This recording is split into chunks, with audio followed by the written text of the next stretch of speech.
ଶ୍ରୋତା ବନ୍ଧୁ, କାଳକୁ ନ ଜାଣି କଳାର ଆକଳନ ସମ୍ଭବ ନୁହେଁ ବୋଲି ବିଶିଷ୍ଟ ସମାଲୋଚକ ନଟବର ସାମନ୍ତରାୟ ମତ ଦେଇଛନ୍ତି। ଆମେ ଯେତେବେଳେ ଆଧୁନିକ ଓଡ଼ିଆ ସାହିତ୍ୟର ସାମ୍ପ୍ରତିକ ସ୍ଥିତି କଥା ବିଚାର କରୁଛେ, ଆମ ପାଖରେ ପଛକୁ ଫେରି ଚାହିଁବା ପାଇଁ ଏକ ଅବସର ପ୍ରଦାନ କରେ ତତ୍କାଳୀନ ସମୟର ମୁଦ୍ରଣ ଯନ୍ତ୍ର ଓ ପତ୍ରପତ୍ରିକାର ପ୍ରକାଶନ। ଇଂରେଜମାନେ ଶାସନ ପ୍ରତିଷ୍ଠା ପୂର୍ବକ ଏହାକୁ ଅଧୀନରେ କରି ଯେଉଁ କୂଟଚକ୍ରାନ୍ତ କରିଥିଲେ, ସେଥିରେ ଦିଗହଜା ଓଡ଼ିଆ ଜାତି ଯଦିଓ ମୁମୂର୍ଷୁ ଅବସ୍ଥାରେ ଗତି କରିଥିଲା, ତଥାପି ସେମାନଙ୍କର ଚକ୍ରାନ୍ତ ନିରୀହ ଓଡ଼ିଶାବାସୀମାନଙ୍କ ନିମନ୍ତେ ଆଶୀର୍ବାଦ ପାଲଟି ଯାଇଥିଲା। ଯଦି ଆମେ ଦେଖିବା ଶିକ୍ଷା, ସ୍ୱାସ୍ଥ୍ୟ ତଥା ବୌଦ୍ଧିକ ଜାଗରଣ କ୍ଷେତ୍ରରେ ମିଶନାରୀ ପାଦ୍ରୀମାନଙ୍କର ଅବଦାନ ନିଶ୍ଚିତ ଭାବରେ ସ୍ମରଣୀୟ।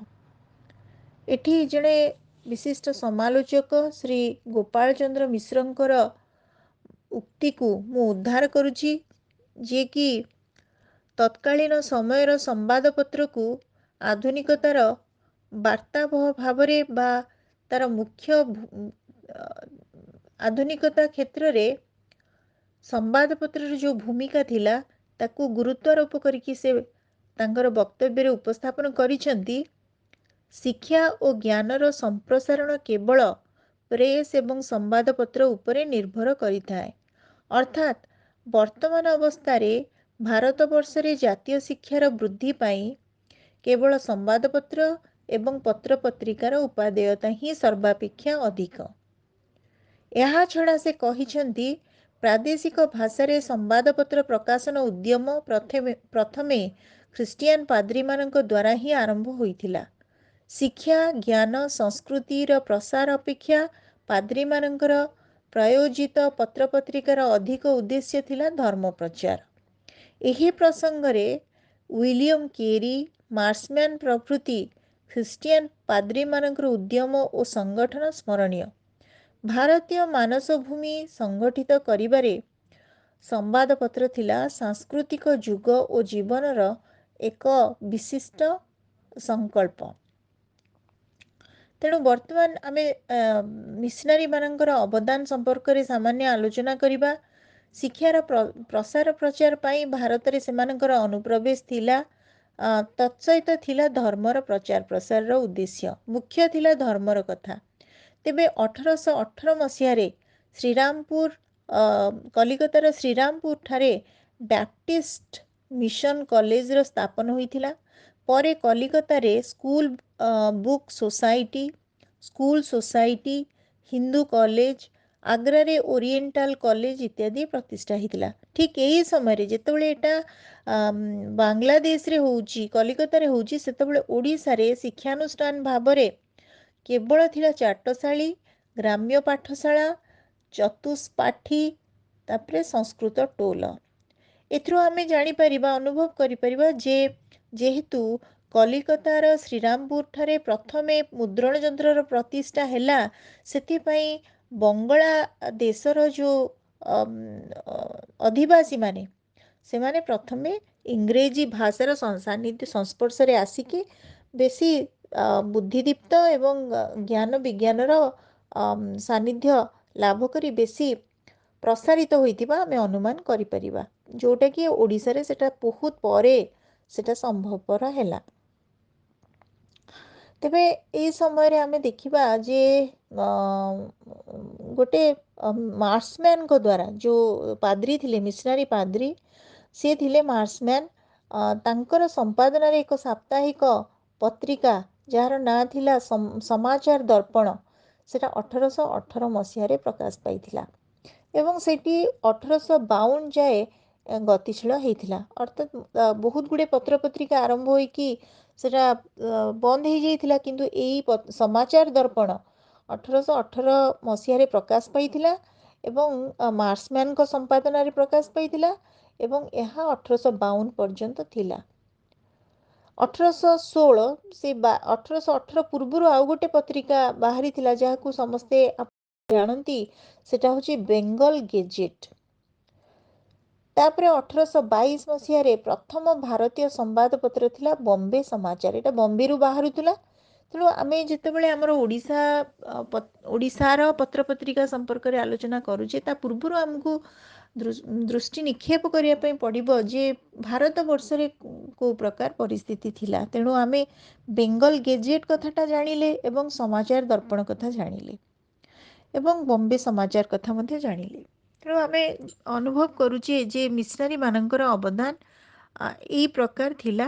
ଆଉ ଗୋଟେ ମିଶନାରୀମାନଙ୍କର ଅବଦାନରେ ଆଉ ଗୋଟେ ଉଚ୍ଚକୋଟୀର ଘଟଣା ଯାହାକୁ ଆମେ ଯେମିତି ଓଡ଼ିଶାରେ ଶିକ୍ଷାନୁଷ୍ଠାନ ଭାବରେ ଚାଟଶାଳୀ ଗ୍ରାମ୍ୟ ପାଠଶାଳାର କଥା ମୁଁ ଏବେ ଅବତାରଣା କରିଥିଲି, ପରବର୍ତ୍ତୀ ସମୟରେ ସେମାନଙ୍କର ଆଉ ଟିକିଏ ଉଚ୍ଚକୋଟୀର କାର୍ଯ୍ୟାନ୍ୱୟନ ସେଟା ହେଲା 1923 ମସିହାରେ କଟକ ଇଂଲିଶ ଚାରିଟି ସ୍କୁଲର ପ୍ରତିଷ୍ଠା ସେମାନେ କରିଥିଲେ। ତେବେ ପୂର୍ବରୁ ଚାଟଶାଳୀ ଥିଲା, ଚତୁଷ୍ପାଠୀ ଥିଲା, ସଂସ୍କୃତ ଟୋଲ ଥିଲା, କିନ୍ତୁ 1923 ବେଳକୁ ଇଂଲିଶ ଚାରିଟି ସ୍କୁଲ ପ୍ରତିଷ୍ଠା ହେଉଛି। ଆଉ ଗୋଟେ ହେଉଛି 1923 ନ କହିକି ମୁଁ ଭାବୁଛି ଏଇଟା ହେଉଛି 1823 ବେଳକୁ କଟକ ଇଂଲିଶ ଚାରିଟି ସ୍କୁଲ ପ୍ରତିଷ୍ଠା ହେଉଛି।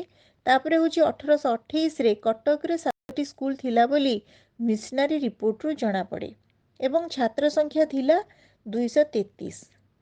ସେହିପରି ଲେସିଙ୍କ ଯୋଗୁଁ 1835ରେ ପୁରୀରେ 25 ଜଣ ଛାତ୍ରଙ୍କୁ ନେଇ ଗୋଟେ ଇଂରାଜୀ ସ୍କୁଲ ପ୍ରତିଷ୍ଠା କରାହେଇଥିଲା ଏବଂ ପରେ 1853 ବେଳକୁ ବାଲେଶ୍ୱରରେ ଗୋଟେ ଜିଲ୍ଲା ସ୍କୁଲର ମଧ୍ୟ ପ୍ରତିଷ୍ଠା ହେଉଛି।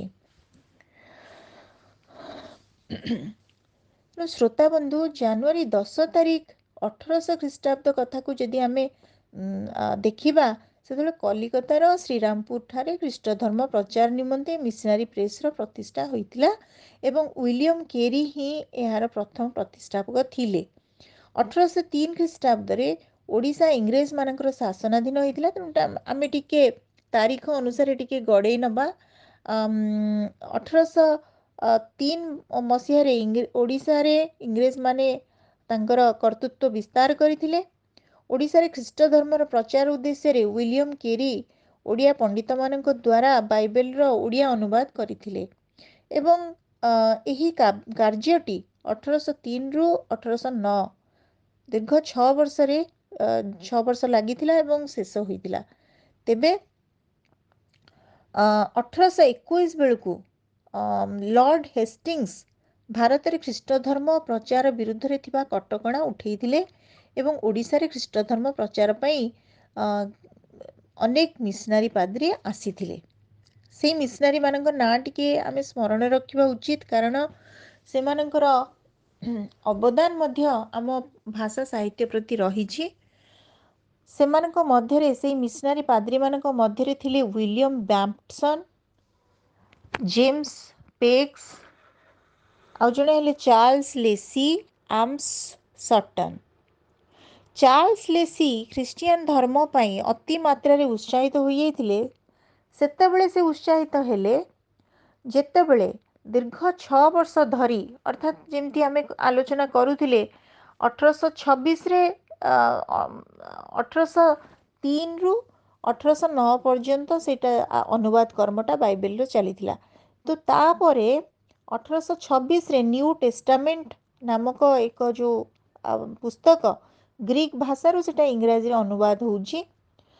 ତେଣୁ ଓଡ଼ିଆ ଅନୁବାଦ, ଇଂରାଜୀ ଅନୁବାଦ ଏଇସବୁ ଚାଲିଥିଲା, ଯେହେତୁ ସେମାନେ ମିଶନାରୀ ଧର୍ମକୁ ବା ଖ୍ରୀଷ୍ଟିଆନ ଧର୍ମକୁ ସେମାନେ ପ୍ରସାର କରିବା ପାଇଁ ଚାହୁଁଥିଲେ। ଆଚ୍ଛା, ପ୍ରଥମେ ଆମେ ଦେଖିଲେ ଚାର୍ଲସ ଲେସି ଖ୍ରୀଷ୍ଟିଆନ ଧର୍ମକୁ ପ୍ରଚାର କରିବା ପାଇଁ କାହିଁକି ଉତ୍ସାହିତ ହୋଇଥିଲେ। କେବଳ ଚାର୍ଲସ ଲେସି ନୁହଁ, ଆହୁରି ଯେଉଁ ବାମ୍ପଟନ୍ ମଧ୍ୟ, ବାମ୍ପଟନ୍ ମଧ୍ୟ ପୁରୀ ରହଣି କାଳରେ ଜଣେ ହିନ୍ଦୁଙ୍କୁ ଖ୍ରୀଷ୍ଟିଆନ କରିପାରିଥିବାରୁ ସେ ଉତ୍ସାହିତ ହୋଇଥିଲେ ଏବଂ ଚାର୍ଲସ ଲେସି ଗଙ୍ଗାଧର ଷଡ଼ଙ୍ଗୀ ନାମକ ଜଣେ ହିନ୍ଦୁ ବ୍ରାହ୍ମଣଙ୍କୁ ଖ୍ରୀଷ୍ଟିଆନ କରିପାରିଥିଲେ ବୋଲି ସେ ମଧ୍ୟ ଉତ୍ସାହିତ ହୋଇଥିଲେ। ତେଣୁ ଧର୍ମ ପ୍ରଚାରଟା ତାଙ୍କର ମୁଖ୍ୟ ଉଦ୍ଦେଶ୍ୟରେ ପରିଣତ ହୋଇଯାଇଥିଲା। ଶ୍ରୋତାବନ୍ଧୁ, ଆମେ ଏଠି କିଛି ପତ୍ରପତ୍ରିକାର ନାଁ ଆଲୋଚନା କରିବା। ଆମର କେବଳ ଉଦ୍ଦେଶ୍ୟ ହେଉଛି ମିଶନାରୀ ମାନଙ୍କର ଆଗମନରେ ପତ୍ରପତ୍ରିକା କେଉଁ ପତ୍ରପତ୍ରିକା ଗୁଡ଼ିକ କ୍ରମେ ଆଗକୁ ସମୃଦ୍ଧ ହୋଇ ପ୍ରଚାରିତ ପ୍ରସାରିତ ହୋଇ ଆଧୁନିକ ପତ୍ରପତ୍ରିକାର ପ୍ରକାଶନ ପର୍ଯ୍ୟନ୍ତ ସହଯୋଗ କରିଥିଲା ଏବଂ ଉପାଦେୟ ପ୍ରତିପାଦିତ ହୋଇଥିଲା, ସେଗୁଡ଼ା ଟିକେ ଆମେ ଆଲୋଚନା କରିବା। ଶ୍ରୋତାବନ୍ଧୁ 1821 ବେଳକୁ କଲିକତାରୁ, ଯେମିତି ଆପଣ 1803ରେ ଇଂରେଜମାନେ ଆସିଲେ, 1800 ବେଳକୁ ଆସୁଛନ୍ତି, 1803 ବେଳକୁ ଓଡ଼ିଶା ଅଧିକାର କରୁଛନ୍ତି, ତା ଭିତରେ ଗୁଡ଼ାଏ ତାରିଖ ରହିଛି, ତାକୁ ଆମେ କ୍ରମାଗତ ଭାବରେ ମନେ ରଖିବାକୁ ଚେଷ୍ଟା କରିବା। ତେବେ 1821 ବେଳକୁ କଲିକତାରୁ ସମ୍ବାଦ କୌମୁଦି ଗୋଟେ ପତ୍ରିକା ବାହାରୁଛି, ସେଇଟା ସାପ୍ତାହିକ ପ୍ରଥମ ବଙ୍ଗଳା ସମ୍ବାଦପତ୍ର। ଏଇଟା ଗୋଟେ ପ୍ରଶ୍ନ ଯେ ପ୍ରଥମ ବଙ୍ଗଳା ସମ୍ବାଦପତ୍ର କ'ଣ, ତା ନାଁ କ'ଣ? ତେଣୁ ସମ୍ବାଦ କୌମୁଦି, ଯାହାକି କଲିକତାରୁ ବାହାରୁଥିଲା। ଏହାର ସମ୍ପାଦକ ଥିଲେ, ପ୍ରଯୋଜକ ଥିଲେ ରାଜା ରାମମୋହନ ରାୟ। ଏହି ସମୟରେ ଆଉ ଗୋଟେ ବାହାରୁଥିଲା ପତ୍ରିକା, ସେଟା ହେଲା ସମାଚାର ଚନ୍ଦ୍ରିକା। ଏହା ମଧ୍ୟ ଏହି ସମୟର ସମ୍ବାଦପତ୍ର। ତେବେ 19 ଶତାବ୍ଦୀର ପ୍ରଥମାର୍ଦ୍ଧରେ ବଙ୍ଗଳାର ଦୁଇଟି ପତ୍ରିକା, ଯେଉଁଟାକି ଥିଲା ସମ୍ବାଦ ପ୍ରଭାକର, ତାର ସମ୍ପାଦକ ଥିଲେ ଈଶ୍ୱର ଗୁପ୍ତ, ଆଉ ଗୋଟେ ଥିଲା ତତ୍ତ୍ୱବୋଧିନୀ, ଯାହାର ସମ୍ପାଦକ ଥିଲେ ଅକ୍ଷୟ କୁମାର ଦତ୍ତ। ଏହା ବ୍ୟତୀତ 19 ଶତାବ୍ଦୀର ପ୍ରଥମାର୍ଦ୍ଧରେ ବଙ୍ଗଳା ଦିଗ୍ଦର୍ଶନ, ସମାଚାର ଦର୍ପଣ, ବେଙ୍ଗଲ ଗେଜେଟ୍, ସମ୍ବାଦ କୌମୁଦି, ସମାଚାର ଚନ୍ଦ୍ରିକା ଇତ୍ୟାଦି ଆତ୍ମପ୍ରକାଶ ଲାଭ କରିଥିଲେ। ବଙ୍ଗଳା ସାହିତ୍ୟରେ ଆଧୁନିକତାର ପ୍ରଥମ ପଥ ପ୍ରଦର୍ଶନ କରିଥିଲେ ଏହି ପତ୍ରପତ୍ରିକା ଗୁଡ଼ିକ। ଓଡ଼ିଆ ସାହିତ୍ୟରେ 19 ଶତାବ୍ଦୀର ସପ୍ତମ ଓ ଅଷ୍ଟମ ଶତକ ବେଳକୁ ବହୁ ପତ୍ରପତ୍ରିକାର ଅଭ୍ୟୁଦୟ ହେଉଛି।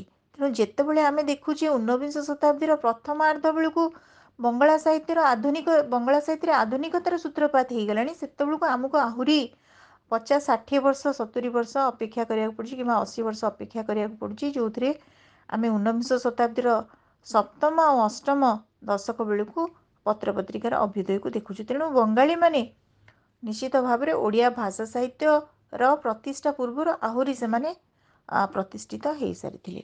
ଏବେ ଆମେ କିଛି ପତ୍ରପତ୍ରିକା ଉପରେ ଆଲୋକପାତ କରିବା, ଯାହାକି ଅତ୍ୟନ୍ତ ମହତ୍ତ୍ୱପୂର୍ଣ୍ଣ ଭୂମିକା ନିର୍ବାହ କରେ ଆଧୁନିକତାର ଆନୟନ କ୍ଷେତ୍ରରେ।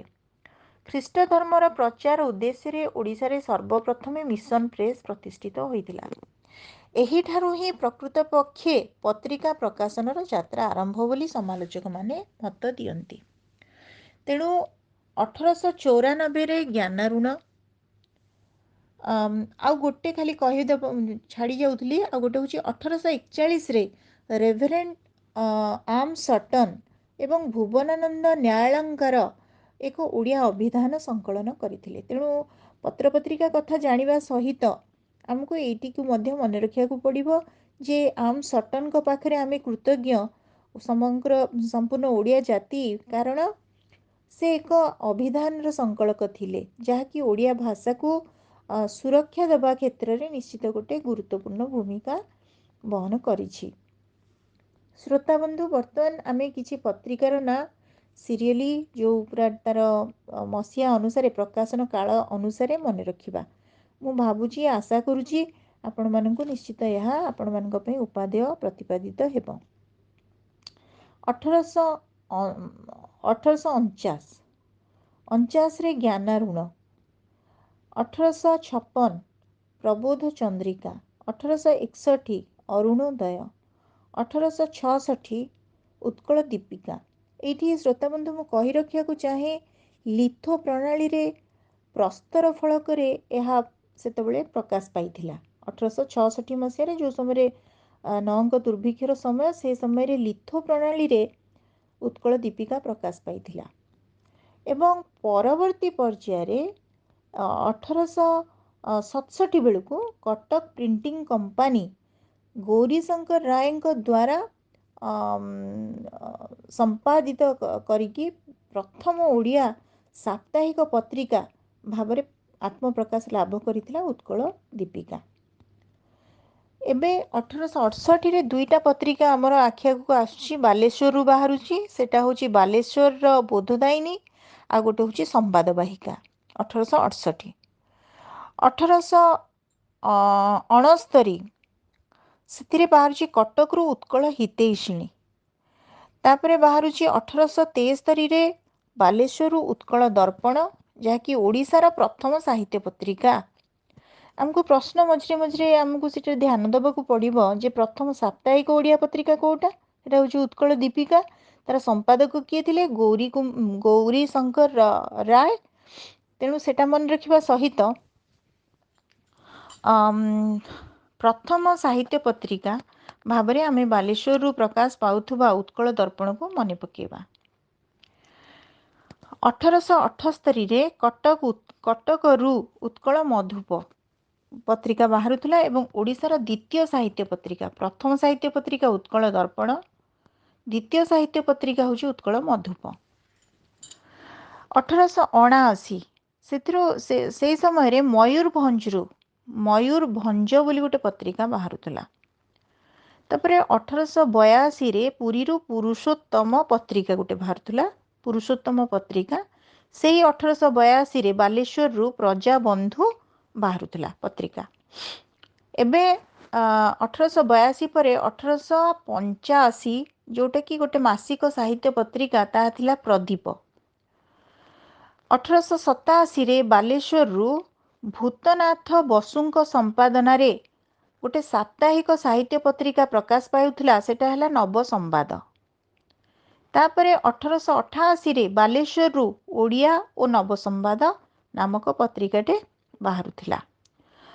1888ରେ କଟକରୁ ଆଶା, ଯେଉଁଟାକି ଜଗନ୍ନାଥ ବଲ୍ଲଭ ପ୍ରେସରୁ ଆତ୍ମପ୍ରକାଶ ଲାଭ କରିଥିଲା। ଶ୍ରୋତାବନ୍ଧୁ, ଏଇଠି ଆଉ ଦୁଇଟି ପତ୍ରିକା ନାମ ମୁଁ ଭୁଲି ଯାଉଥିଲି। ସେଟା ହେଉଛି 1945 ମସିହାରେ ବାମଣ୍ଡାରୁ ଶଙ୍ଖ, ଆଉ ଗୋଟେ 1946 ମସିହାରେ ନା ଠିକ୍ ଅଛି, ଏଟା 1900 ମସିହା ବେଳକୁ ଆସୁଛି। ତେଣୁ ଆମେ ଆଉ କିଛିଟା ସିରିଏଲି ମନେ ରଖିବା। ଗୋଟେ ହେଉଛି 1888ରେ ଓଡ଼ିଆ ଓ ନବସମ୍ବାଦ, 1888ରେ କଟକରୁ ଆଶା ପତ୍ରିକା, 1889ରେ ବାମଣ୍ଡାରୁ ସମ୍ବଲପୁର ହିତୈଷିଣୀ, ତାପରେ 1891ରେ ବାରିପଦାରୁ ଉତ୍କଳ ପ୍ରଭା, ଯେଉଁଟା ଚୈତନ୍ୟ ପ୍ରସାଦ ରାୟଙ୍କ ସମ୍ପାଦନାରେ ବାହାରୁଥିଲା, ଉତ୍କଳ ପ୍ରଭା। ତାପରେ 1893ରେ କଟକରୁ ଇନ୍ଦ୍ରଧନୁ, 1893ରେ ବାମଣ୍ଡାରୁ ବିଜୁଳି ପତ୍ରିକା, 1897ରେ କଟକରୁ ବିଶ୍ୱନାଥ କରଙ୍କ ସମ୍ପାଦନାରେ ବାହାରୁଥିଲା ଉତ୍କଳ ସାହିତ୍ୟ। 1906ରେ କଟକରୁ ମୁକୁର, 1915ରେ ବ୍ରହ୍ମପୁରରୁ ସତ୍ୟବାଦୀ, 1917ରେ ବ୍ରହ୍ମପୁରରୁ ପ୍ରଦୀପ, ଆଉ ଗୋଟେ ହେଉଛି 1919ରେ ପ୍ରଥମେ ପୁରୀରୁ ଓ ପରେ କଟକରୁ ବାହାରିଥିଲା ସହକାର, 1928ରେ ସମ୍ବଲପୁରରୁ ନବଯୁଗ, 1928ରୁ 30 ଭିତରେ ବ୍ରହ୍ମପୁରରୁ ନବୀନ, 1934ରେ କଟକରୁ ନବଭାରତ, 1937ରେ ପ୍ରଥମେ ଭଦ୍ରକ ଓ ପରେ କଟକରୁ ଡଗର ପତ୍ରିକା ବାହାରିଥିଲା। ଆଉ ଦୁଇଟି ଯେଉଁଟାକୁ ମୁଁ ମଝିରେ କହିଦେଇଥିଲି ସେଟା ହେଉଛି 1945ରେ ବାମଣ୍ଡାରୁ ଶଙ୍ଖ, ଆଉ ଗୋଟେ 1946ରେ ବଲାଙ୍ଗୀରରୁ ଚତୁରଙ୍ଗ। ଏହିସବୁ ପତ୍ରପତ୍ରିକା ଆମର ଊନବିଂଶ ଶତାବ୍ଦୀର ମଧ୍ୟଭାଗରେ ବା ଶେଷ ସପ୍ତମ ଦଶକ ବେଳକୁ ପ୍ରକାଶ ପାଇଥିଲା ଏବଂ ଏଗୁଡ଼ିକ ଆମର ସ୍ମରଣୀୟ। ତେଣୁ ଉତ୍କଳ ଦର୍ପଣ ହିଁ ଓଡ଼ିଆ ସାହିତ୍ୟର ଆଦି ଲେଖକ ମଣ୍ଡଳୀ ପ୍ରସ୍ତୁତ କରିଥିଲା ବୋଲି ସମାଲୋଚକ ପଣ୍ଡିତ ମୃତ୍ୟୁଞ୍ଜୟ ରଥଙ୍କ ଉକ୍ତି ବକ୍ତବ୍ୟ।